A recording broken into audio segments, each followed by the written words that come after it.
The woman's hands and feet were chained with iron locks. The next moment, she was dropped into a water tank. She had 60 seconds to escape the chains and survive. If she failed, the piranhas above her would tear her apart. She quickly unlocked one of the handcuffs, and even interacted excitedly with the audience. But then, she realized the ankle chain had gotten stuck. Panicking, she screamed for help. A man grabbed a steel pipe and tried to smash the tank, but the tough glass didn't even budge. Time ticked away, second by second. In a moment of desperation, the woman pulled with all her strength. Finally, she freed herself from the ankle chain. However, the moment she resurfaced, the piranhas above her fell into the tank, and she was instantly surrounded by them. The entire tank turned red. The audience was horrified. Just then, the woman who had disappeared suddenly appeared among the crowd. It was all part of an incredible magic show. This woman was Caitlin, one of the 4 horsemen. Her teammates each had their own specialties. Matt was an expert at card tricks. Jack, the master thief, was so fast that his hands were a blur to the human eye. John could easily control people's minds. They had come together through a mysterious tarot card.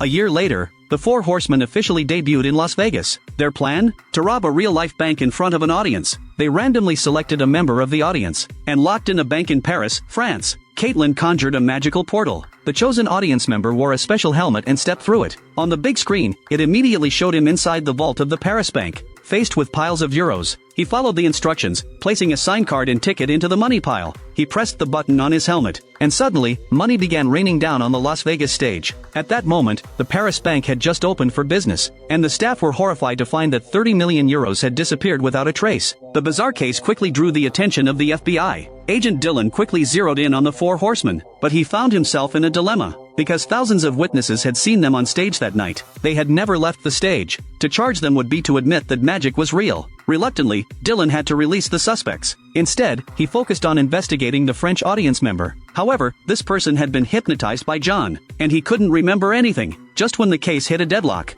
a famous magic exposer secretly recorded the entire performance. Could this be the key to solving the case?